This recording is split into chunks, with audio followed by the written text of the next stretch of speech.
जय श्री कृष्ण, राधे राधे। कैसे हैं आप सभी का एक बार फिर से हार्दिक स्वागत और अभिनंदन करता हूं संकल्प कोचिंग क्लासेस पर। मैं धवल आमेटा। जैसा कि हमें पता है कि अभी हमारी रिवीजन क्लास चल रही है 10th की, और उस रिवीजन क्लास में हम चैप्टर वाइज टॉपिक पढ़ रहे हैं। जिस चैप्टर वाइज टॉपिक में हमारे 2 चैप्टर हो गए, आज तीसरा चैप्टर बहुपद का है, और इसके अंदर हम महत्वपूर्ण प्रश्नों को देख रहे हैं और उन्हीं प्रश्नों को सोल्व कर रहे हैं जो बार बार परीक्षा में पूछे जाते हैं।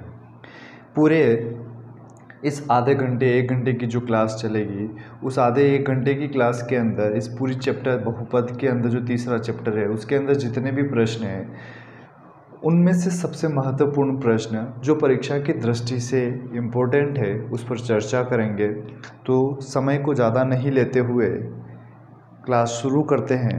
और क्लास शुरू करने से पहले आप सभी को एक बार फिर से मैं राधे राधे राम राम करता हूँ। इस क्लास में जितने भी स्टूडेंट आ गए हैं उन सभी को राम राम। हमारी क्लास का समय आप सभी को पता है, मॉर्निंग 8 बजे प्रातः रहता है।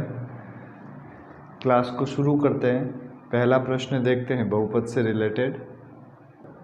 इस प्रश्न में हमें बहुपद के शून्यांक ज्ञात करने तथा शून्यांकों के गुणांकों और शून्यांकों के योग तथा गुणांकों के बीच जो हमें संबंध की सत्यता की जांच करनी। दोस्तों, सबसे पहले अगर अपन बात करें कि बहुपद की बात करें, बहुपद क्या होता है, तो दोस्तों अपन ज़्यादा समय नहीं लेंगे, सीधा सा डायरेक्टली मैं बता देता हूँ कि ax² + bx + c ये एक बहुपद का रूप है। लेकिन अगर इसके पीछे 0 लग जाता है तो ये एक समीकरण का रूप हो जाता है। तो ax² + bx + c क्या एक बहुपद है। इसके शून्यांक की बात करता है तो इस बहुपद के जो शून्यांक होते हैं वो 2 होते हैं। एक तो होता है अल्फा प्लस बीटा, एक होता है alpha into beta. Alpha plus beta को कहते हैं शून्यांकों का योग, अल्फा इंटू बीटा को कहते हैं शून्यांकों का गुणा। अब आपको इससे शून्यांक ज्ञात करने हैं। अब जो भी हमारे पास सवाल आएगा दोस्तों, उस सवाल के हिसाब से अपन, जैसे मान लीजिए ये सवाल है, इसको करने का तरीका है कि इसको अपन रूप दे देंगे x² + bx + c का रूप दे देंगे एक बहुपद इस प्रकार से। अब इस बहुपद से और इस सवाल से कंपेयर करेंगे। a का मान कितना है 4, b का मान कितना है -4 और c का मान कितना है 1।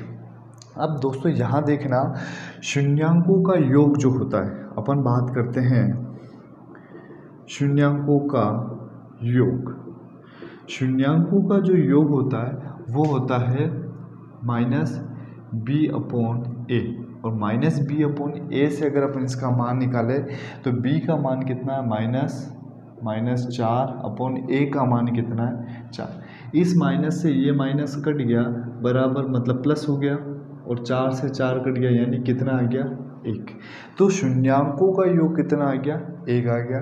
अब दूसरा निकाल देते अपन शून्यांकों का गुणा, और शून्यांकों का जो गुणा होता है उसको लिखते हैं अपन c/a। c का मान कितना है 1 है, और a का मान कितना है 4।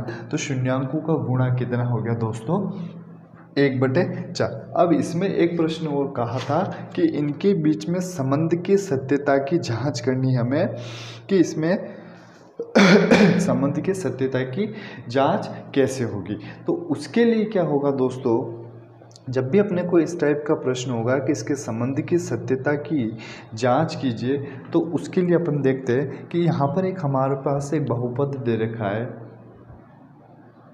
अब इसमें हमें एक संबंध की सत्यता की जांच करनी। तो संबंध की सत्यता की जांच करते कैसे करते कि ये जो बहुपद दे रखा है, इस बहुपद का आपको गुणनखंड करना है, यानी इस बहुपद को आपको किसके बराबर मानना है 0 के बराबर मानना है इस पूरे बहुपद को।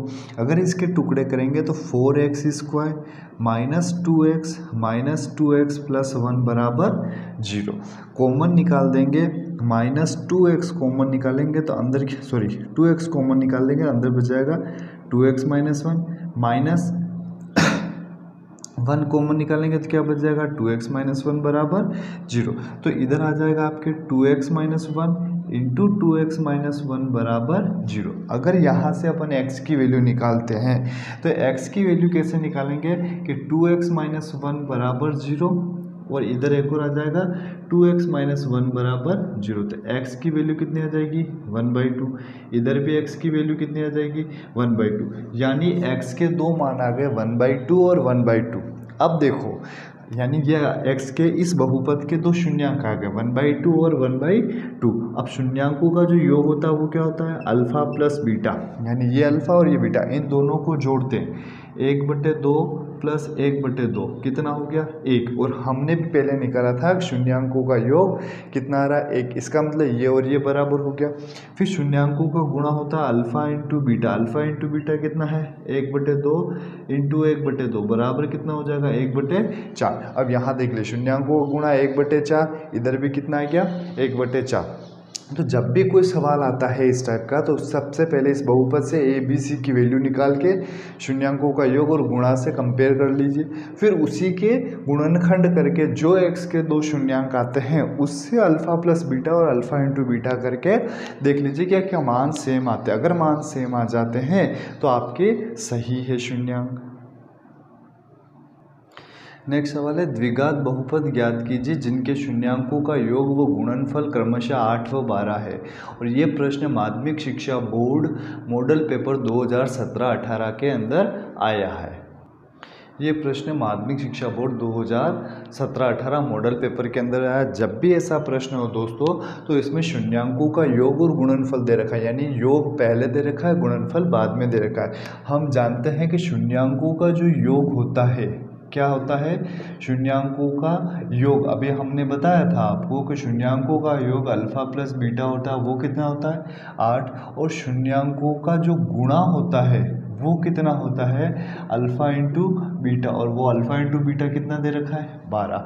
अब दोस्तों हम जानते हैं कि एक बहुपद जो होता है वो होता है ax² plus bx plus c के रूप का होता है। लेकिन अल्फा प्लस बीटा को आप क्या लिख सकते हो -b/a, और अल्फा इंटू बीटा को क्या लिख सकते हो c/a। अब दोस्तों यहाँ देखना अगर अपन कंपेयर करें तो b की वैल्यू कितनी हो जाएगी -8, c की वैल्यू कितनी हो जाएगी 12। अब यहाँ अपोन में a है और अपोन में इधर भी a है, इसका मतलब यहाँ पर कुछ भी नहीं है और इसके अपोन में भी कुछ नहीं है। तो इसका मतलब अपन क्या मान सकते हैं 1। तो अपन ये मान सकते हैं यहाँ पर कि a बराबर कितना हो गया 1, b बराबर कितना हो गया -8, c बराबर कितना हो गया 12। और बहुपद का हम रूप जानते हैं ax² plus bx plus c। a की वैल्यू कितनी 1, इसका मतलब x² प्लस b की वैल्यू कितनी -8, यहाँ लिख दिया -8 इंटू एक्स प्लस c की वैल्यू कितनी 12, ये 12। और यही एक प्रकार का क्या प्राप्त हो गया आपके बहुपद। और अगर इस बहुपद के जो शून्यांकों का योग है वो कितना है 8 और शून्यांकों का गुणा कितना है 12। तो शून्यांकों का योग और शून्यांकों का गुणा निकालने का तरीका ये है। ये मॉडल पेपर 2017-18 के अंदर आया हुआ प्रश्न है।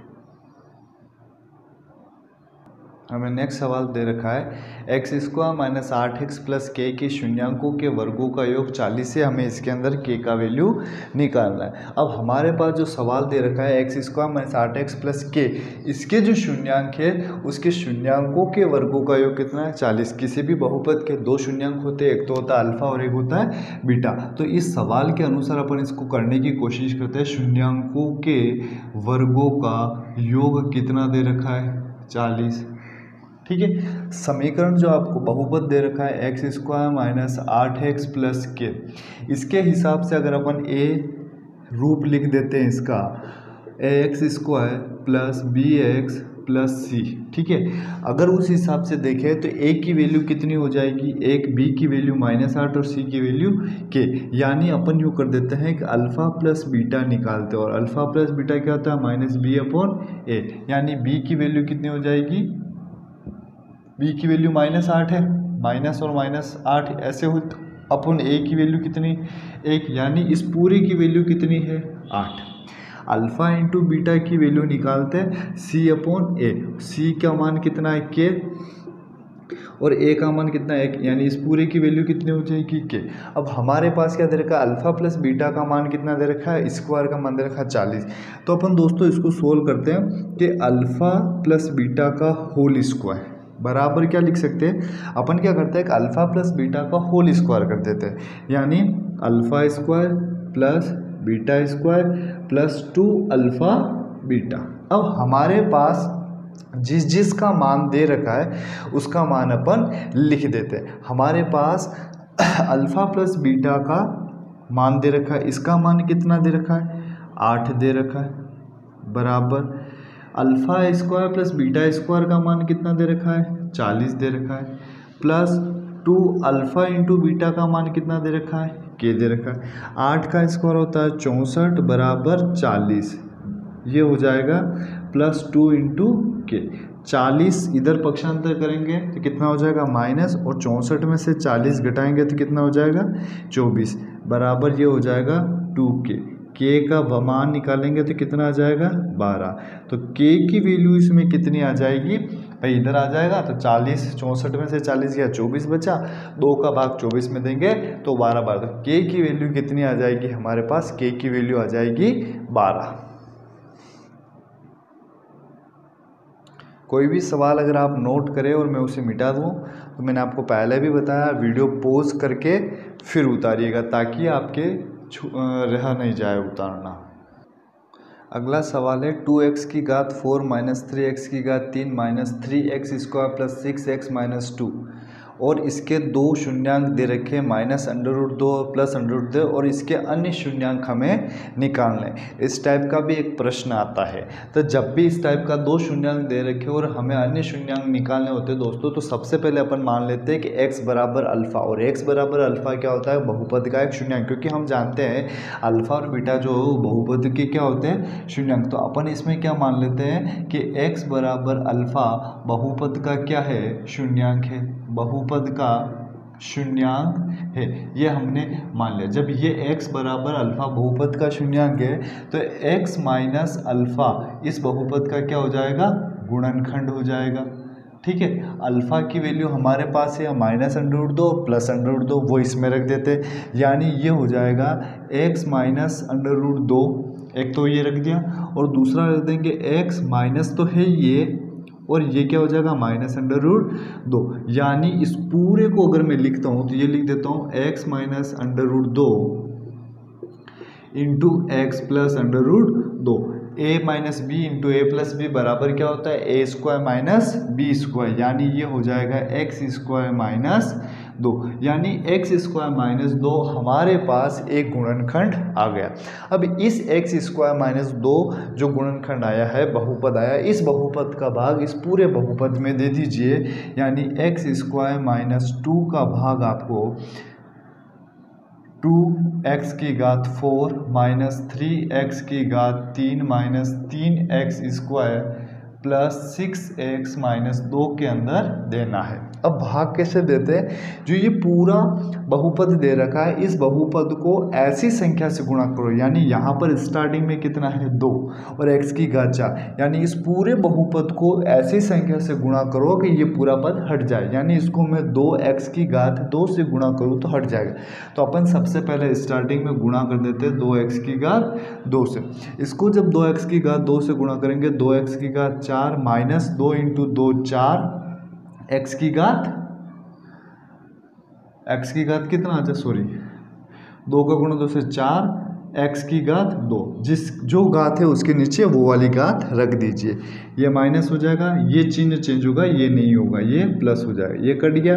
अब बड़ी घात आगे आ जाती है माइनस 3x की घात 3 और ये हो जाएगा प्लस x स्क्वायर, ऊपर से उतर जाएगा 6x माइनस 2। अब आपको माइनस 3x की घात 3 को हटाना है तो इसको आपको किससे गुणा करने पड़ेगा, इसको गुणा करना पड़ेगा माइनस 3x से।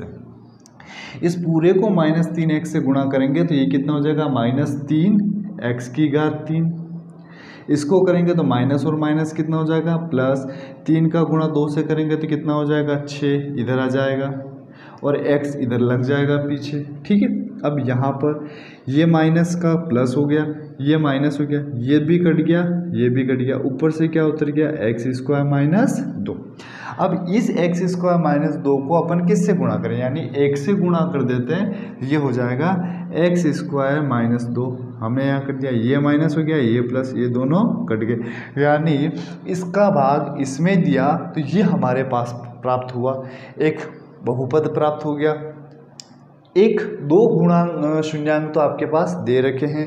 अब इसके क्या करने हैं आपको, गुणनखंड करने, यानी इट मीन्स ये देख लीजिए आप कि इस पूरे को 0 के बराबर लिख देते हैं। मैं इधर साइड में कर रहा हूँ कि 2x² माइनस 3x प्लस 1, ठीक है, बराबर क्या ले लिया 0। अब इसके गुणनखंड करते हैं, 2x² minus 2x minus x plus 1 बराबर 0।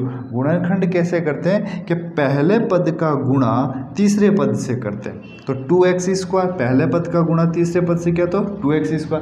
इस 2x² के ऐसे दो टुकड़े कर दीजिए कि उनको गुणा करने पर तो आना चाहिए 2x² और जोड़ने पर आना चाहिए आपके माइनस 3x, यानी मैंने गुणा कर दिया माइनस 2x और माइनस x, माइनस से माइनस प्लस हो गया, 2x का गुणा 2x, x से क्या 2x² माइनस 2x में माइनस x जुड़ा तो माइनस 3x। तो यहाँ से कॉमन निकाल दिया, 2x कॉमन निकाला, अंदर बच गया x माइनस 1, यहाँ से माइनस 1 निकाला, अंदर बच गया x माइनस 1 बराबर 0। तो एक आ गया x माइनस 1 इंटू एक आ गया 2x माइनस 1 बराबर 0। अब यहाँ पर देख लीजिए दोस्तों कि x माइनस 1 और 2x माइनस 1 बराबर 0 आ रहा है। तो इसका मतलब अगर अपन x की वैल्यू निकालते हैं तो x माइनस 1 बराबर 0 रखेंगे और 2x माइनस 1 बराबर क्या रखेंगे 0। तो x बराबर कितना हो गया 1 और x बराबर हो गया 1/2। तो इसका मतलब दो शून्यांक तो आपके पास है, -√2 +√2, और दो शून्यांक आपके पास और आ गए, और वो अन्य दो शून्यांक कौन से हो जाएंगे 1 और 1/2। इसके अन्य शून्यांक हो जाएंगे 1 और 1/2।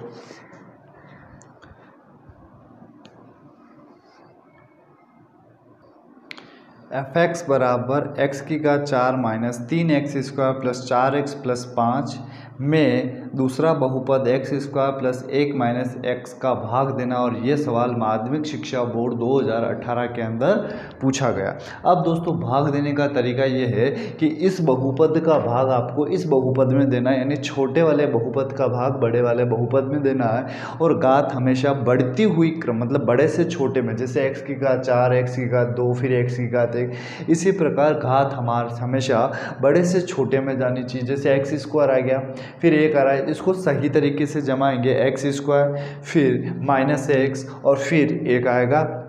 तो इसके लिए अपन इसको जमाएंगे, तो जमाने के लिए सीधा सा लिख देते हैं x² माइनस x प्लस 1, इसका भाग आपको x⁴ minus 3x² plus 4x plus 5 के अंदर आपको भाग देना। अब भाग देने का तरीका वही है कि यहाँ पर स्टार्टिंग में x⁴ है, इसको हटाना है, इसका मतलब इस पूरे बहुपद को आपको x⁴ 2 से गुणा करना। इसको अगर x⁴ 2 से गुणा करेंगे तो कितना आएगा x⁴ 4, फिर इसको अगर x⁴ 2 से करेंगे तो माइनस x⁴ 3, जो नहीं है लेकिन इसके नीचे लिख रहा हूँ मैं, ध्यान रखना। और x की तो यहाँ लिख दीजिए, x⁴ 2 का गुणा इससे करेंगे तो ये हो जाएगा। अपन एक काम कर लेते हैं कि इसको अपन इस तरह से, आप कंफ्यूज भी नहीं हो गए तो इस तरह से लिख देते अपन कि x⁴ 4, ठीक है। चलो एक काम करते हैं, इसको ऐसे लिखते हैं 3x² प्लस 4x प्लस 5। ज़्यादा और मैं लिखूंगा तो आप और कंफ्यूज हो जाएंगे। x⁴ 2 से गुणा करेंगे तो ये हो जाएगा x⁴ 2 से क्या, तो x⁴ 4। अब x⁴ 2 का गुणा इस x से करेंगे तो x⁴ माइनस 3 आएगा। ऑलरेडी यहाँ x⁴ 2 माइनस 3 नहीं, इसका मतलब अपन क्या करते हैं यहाँ पर लिख देते हैं x⁴ 3, ठीक है। अब इस x⁴ 2 का गुणा x से करेंगे तो कितना आ जाएगा x⁴ 2। ये याद रखना, इसको आपको आगे लिखना है चिन्ह चेंज करके, क्योंकि इन तीनों को हमने लिखा। ये माइनस हो जाएगा, ये माइनस हो जाएगा, ये प्लस हो जाएगा, ये तो कट गया। ये माइनस 3x², ये x², कितना हो जाएगा माइनस का 4x², और ये प्लस का x⁴ 3, तो ये पहले आएगा प्लस x⁴ 3 माइनस 4x²।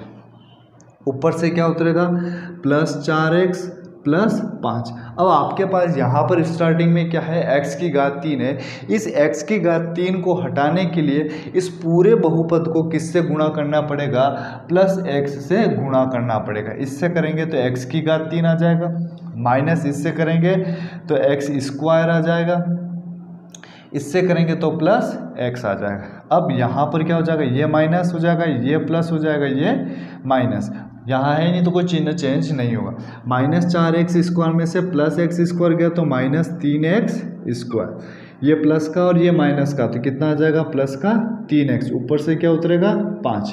अब आपको यहाँ पर -3x², इसको हटाने के लिए उस पूरे बहुपद को किससे गुणा करना पड़ेगा, इस पूरे बहुपद को -3 से गुणा करना पड़ेगा।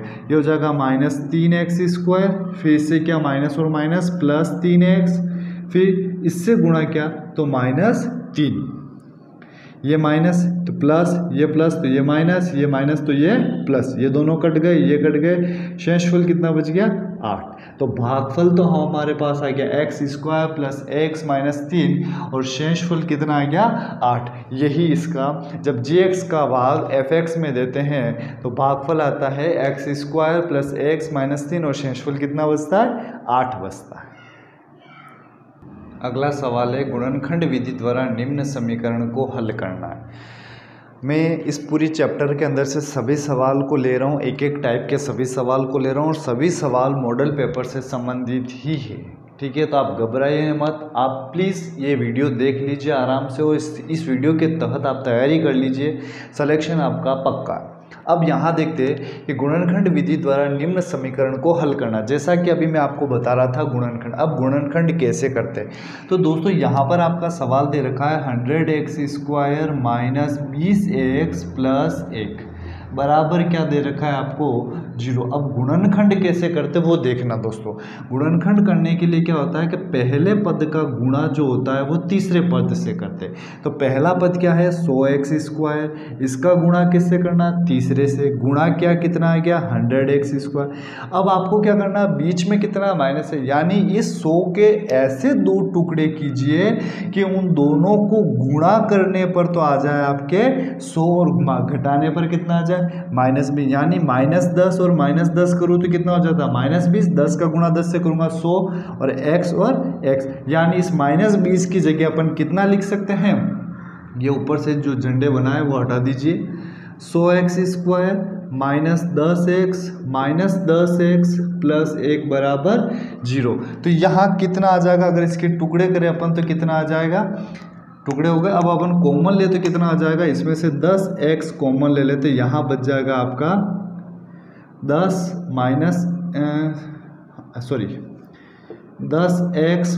1, फिर -1 कॉमन निकाला 10x - 1 बराबर 0। यहाँ हो जाएगा 10x - 1 इंटू 10x - 1 बराबर 0। तो 10x - 1 बराबर भी 0 और 10x - 1 बराबर भी 0। x की वैल्यू निकाली तो 1/10, इधर भी x की वैल्यू निकाली तो 1/10। तो x की वैल्यू कितनी आ गई, इसके दो गुणनखंड आ गए, x बराबर 1/10 और दूसरा भी आ गया x बराबर 1/10। अगला सवाल है पूर्ण वर्ग बनाने की विधि से हल कीजिए। ये सवाल भी परीक्षा की दृष्टि से महत्वपूर्ण है, आता है। अब पूर्ण वर्ग बनाते कैसे, समीकरण आपको दे रखा है 2x² + x - 4।